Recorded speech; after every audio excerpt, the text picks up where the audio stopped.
मंत्री तलसानी ने कहा कि सरकार की ओर से की गई व्यवस्थाओं से श्रद्धालुओं को उज्जैनी महाकाली के दर्शन करने में कोई परेशानी नहीं हुई।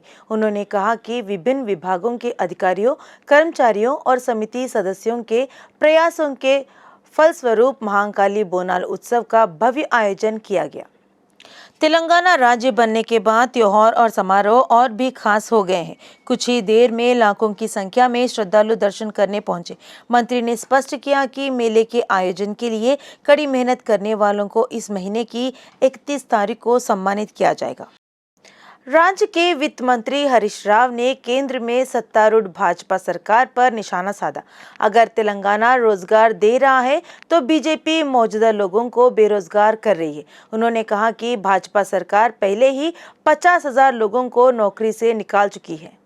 केंद्र में रिक्त 16.50 लाख नौकरियों पर नियुक्तियां नहीं की जा रही है। उन्होंने संगारेड्डी टाउन सेंटर में 50 करोड़ के विकास कार्यों की आधारशिला रखी। मंत्री ने बीसी गर्ल्स कॉलेज छात्रावास भवन की आधारशिला रखी। विज्ञान संग्रहालय का दौरा किया।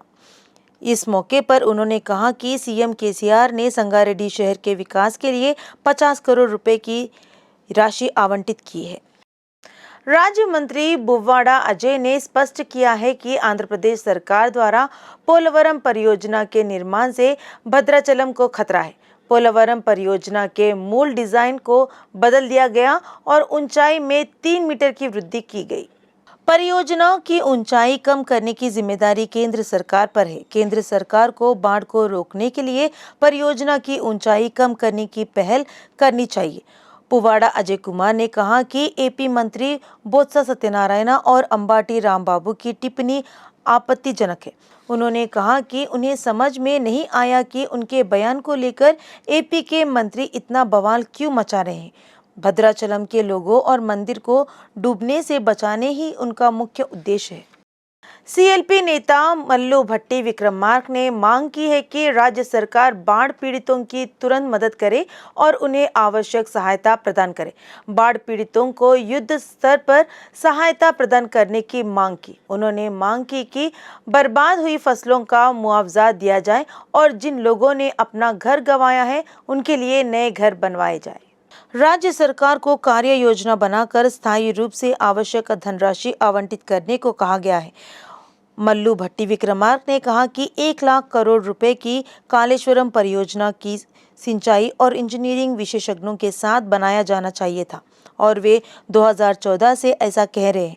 उन्होंने कहा कि कांग्रेस ने तेलंगाना में सबसे ऊंचे स्थान तमाड़ीहट्टी के पास अंबेडकर के नाम पर एक परियोजना शुरू की थी, जबकि तेरास सरकार ने फिर इस डिजाइन के नाम पर कालेश्वरम नामक एक परियोजना का निर्माण किया, जिससे काफी नुकसान हुआ। मंत्री मल्लारेड्डी ने कहा कि तेलंगाना सरकार ने गुरुकुल और अल्पसंख्यक रेसिडेंसी स्कूल स्थापित किए हैं और देश में शिक्षा क्षेत्र के लिए एक मिसाल कायम कर रही है। उन्होंने कहा कि सीएम केसीआर सरकारी स्कूलों में छात्रों को गुणवत्तापूर्ण शिक्षा देने के साथ साथ कॉरपोरेट सुविधाएं मुहैया कराकर शिक्षा क्षेत्र को पहली प्राथमिकता दे रहे हैं।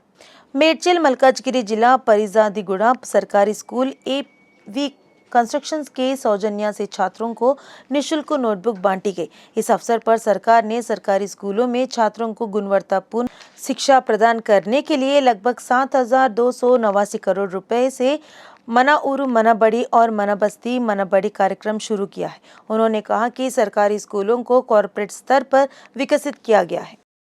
एनएसयूआई के प्रदेश अध्यक्ष बालमुरली वेंकट तेलंगाना में 7 अगस्त को होने वाली एसआई प्रारंभिक परीक्षा को अगली तारीख तक स्थगित करने की मांग की है। उन्होंने गांधी भवन में बातचीत करते हुए शिक्षा मंत्री को कई सुझाव दिए। चूंकि यूपीएससी एपीएफ परीक्षा है, इसलिए राज्य के शिक्षा विभाग से एसआई प्रारंभिक परीक्षा पर पुनराविचार करने की मांग की है। टीएनएसएफ के प्रदेश अध्यक्ष रविंदर रेड्डी ने कहा कि विकास के मामले में सीएम केसीआर जो दावे कर रहे हैं उसे देखकर यह कहा जा सकता है कि उनके कथनी और करनी में काफी बड़ा फर्क है। टीएनएसएफ नेताओं ने शैक्षिक मुद्दों को हल करने के लिए हैदराबाद के लकड़ी का पुल में स्कूल शिक्षा आयुक्त के कार्यालय का घेराव किया। इस संदर्भ में छात्र संघ के अध्यक्ष रविंदर रेड्डी ने कहा कि उन्होंने इन मुद्दों पर सीएम को ज्ञापन सौंपने के बाद भी इस पर ध्यान नहीं दिया। उन्होंने कहा कि सरकारी स्कूल में बुनियादी ढांचा नहीं है और शिक्षकों की कमी है। उन्होंने कहा कि टीएनएसएफ नेताओं ने एक सप्ताह के लिए सरकारी स्कूल का दौरा किया और समस्याओं के बारे में जाना। उन्होंने छात्रों को अभी तक पाठ्य पुस्तकें नहीं दी है। उन्होंने आरोप लगाया कि मध्याह्न भोजन खराब तरीके से परोसा जा रहा है। कुक्कटपल्ली विधायक माधवरम कृष्णा राव ने कहा कि केसीआर गरीब लड़कियों के साथ खड़े हैं। उन्होंने कुक्कटपल्ली निर्वाचन क्षेत्र के 25 लाभार्थियों को कल्याण लक्ष्मी के चेक वितरित किए। सीएम केसीआर के नेतृत्व में हर वर्ग के लोग खुश हैं। उन्होंने प्रशंसा की कि कई कल्याणकारी योजनाएं लागू की गई हैं और वह गरीब लोगों के लिए भगवान की तरह खड़े हैं।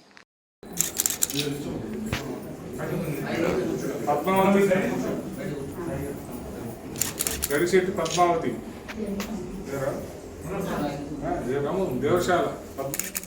सामान्य वायरस में तब्दीली हो चुका कोरोना मध्यम स्तर पर अपनी मौजूदगी का खुलासा कर रहा है। इसी क्रम में तेलंगाना में पिछले 24 घंटों में 30,552 कोरोना टेस्ट किए गए और 658 लोग पॉजिटिव पाए गए।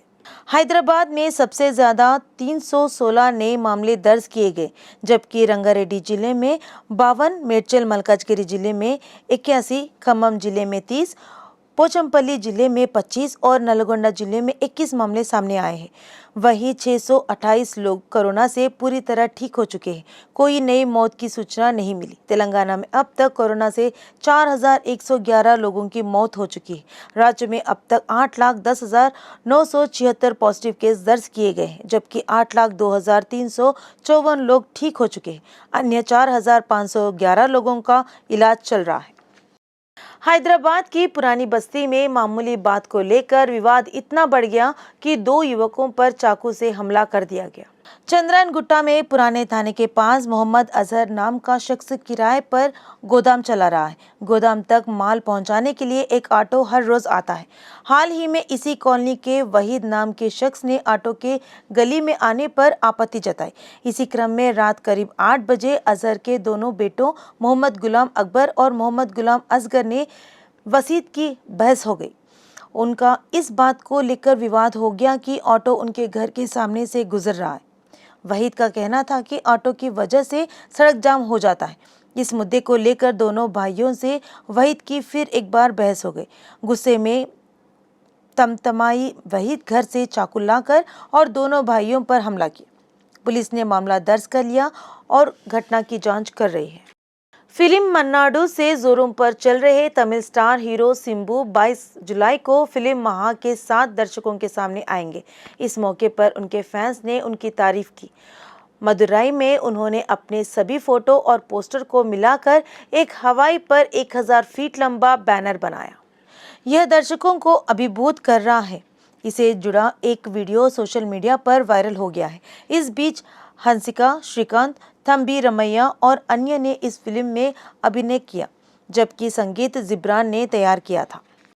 सलीम मलिक द्वारा निर्देशित दर्जा में सुनील और अनसुया मुख्य भूमिका में है। शिवशंकर पेडिपति द्वारा निर्मित और कामिनेनी श्रीनिवास द्वारा प्रस्तुत यह फिल्म इस महीने की 22 तारीख को रिलीज हो रही है। इस फिल्म की प्री रिलीज सेरेमनी के दौरान अनसुया ने अहम कमेंट किया। यह एक अद्भुत फिल्म है, उन्होंने कहा। फिक्शन और action entertainer film. Salim Malik ने कहा कि कहानी पटकथा पर आधारित है। कामिनेनी श्रीनिवास ने कहा कि वह चाहते हैं कि दर्जा एक बड़ी सफलता हो। तेलंगाना की तैराक वृत्ति अग्रवाल ने राष्ट्रीय जूनियर तैराकी प्रतियोगिता में अपना दूसरा स्वर्ण पदक जीता। भुवनेश्वर में हो रहे इस टूर्नामेंट में वृत्ति अंडर 17 लड़कियों की 1500 मीटर फ्री स्टाइल श्रेणी में 17 मिनट 33.78 सेकेंड में फिनिश लाइन पर पहुंचकर विजेता बनी। तेलंगाना की बिक्कना साई निहार ने अंडर 17 लड़कों की 400 मीटर मिडले स्पर्धा में 4 मिनट 40.8 सेकेंड का समय लिया। सुहास प्रीतम ने अंडर 14 लड़कों की 50 मीटर बैक स्ट्रोक में 28.51 सेकेंड में रजत पदक जीता।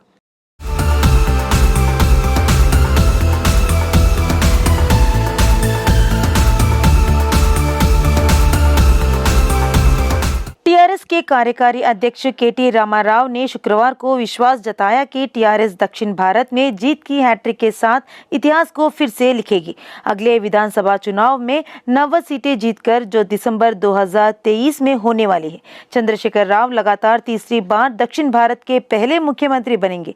केटीआर ने कहा कि टीआरएस लोकप्रियता के आधार पर टिकट देगी। उन्होंने कहा कि नए राशन कार्ड, पेंशन और मकान निर्माण के लिए 3 लाख रुपयों की आर्थिक सहायता का वादा जल्द ही पूरा किया जाएगा। मंत्री केटीआर ने कहा कि मुझसे बेहतर कई मंत्री, विधायक, एमएलसी और नेता काम कर रहे हैं, नहीं तो मेरा ध्यान तुम पर है। उन्हें पर्याप्त प्रचार नहीं मिल रहा है, केटीआर ने कहा।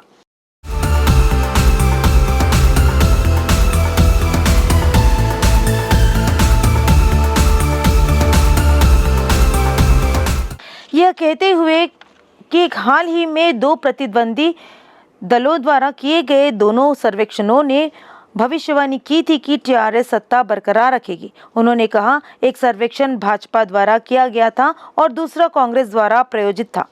दोनों सर्वेक्षणों ने भविष्यवाणी की थी कि टीआरएस लगातार तीसरी बार सत्ता में आएगी। हमारे विरोधी भी स्वीकार कर रहे हैं कि टीआरएस की सत्ता बरकरार रहेगी। हमारे अपने सर्वेक्षण ने भविष्यवाणी की थी कि हम 90 से अधिक सीटें जीतेंगे।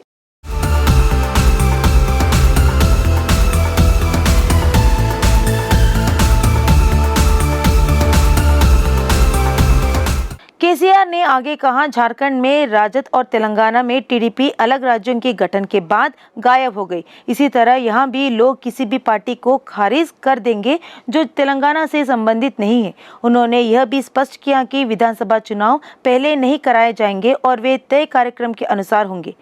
एआईसीसी नेता राहुल गांधी ने 2 अगस्त को सिरसिल्ला विधानसभा क्षेत्र के प्रस्तावित दौरे का जिक्र करते हुए रामाराव ने कहा, राहुल गांधी अमेठी में नहीं जीत सके और टीपीसीसी प्रमुख रेवंत रेड्डी कोंडंगल में हार गए। अब दोनों सिरसिल्ला आ रहे हैं। राहुल को जलाशयों के निर्माण, परिधान पार्कों, भूजल स्तर में वृद्धि, जलीय कृषि जैसे कार्यों का अध्ययन करने और विकास कार्यों को करने का तरीका जानने के लिए सिरसिल्ला में 2 दिन बिताने दे। राहुल का सिरसिल्ला का दौरा उनके लिए एक अकादमिक दौरा होगा।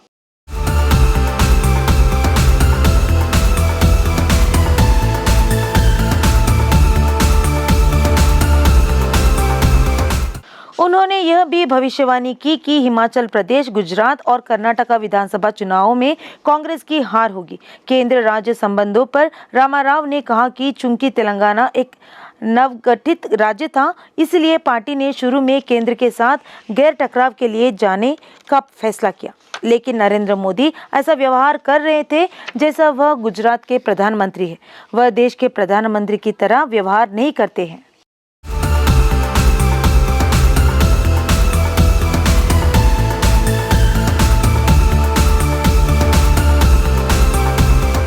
यह आरोप लगाते हुए कि मोदी के दोहरे इंजन का अर्थ है मोदी, ईडी और जुमला हमला। उन्होंने कहा, सम्मान अपने कार्यों और कार्यों से अर्जित करना होगा। आदेश से सम्मान अर्जित नहीं किया जा सकता है। मंत्री ने याद किया कि मोदी सरकार ने बाढ़ को कम करने के लिए गुजरात के लिए 1000 करोड़ की उन्नत धनराशि जारी की, लेकिन अब तक बाढ़ प्रभावित हैदराबाद के लिए 1 पैसा भी जारी नहीं किया।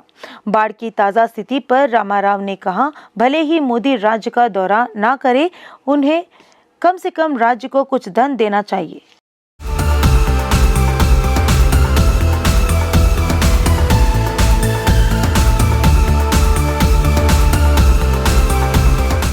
टीआरएस के संबंधित उम्मीदवारों को खरीदने के लिए भाजपा और कांग्रेस की योजनाओं के बारे में पूछे जाने पर रामाराव ने कहा, राजनीति में किसी भी नेता के साथ कोई स्थायी अनुबंध नहीं है, जीवन भर का बंधन नहीं रहेगा। अगर किसी नेता को लगता है कि उनके पास बेहतर मौका होगा तो वे पार्टी छोड़ जा सकते हैं।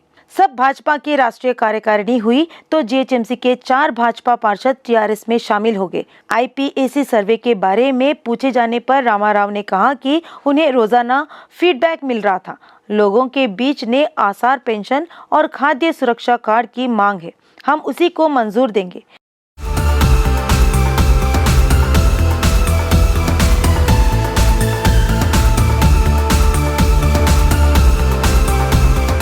सरकारी सरकारी कर्मचारियों को वेतन के भुगतान में देरी के बारे में पूछे जाने पर रामाराव ने कहा कि ऐसा कोई नियम नहीं है जो कहता है कि वेतन हर महीने की पहली तारीख को देना होगा।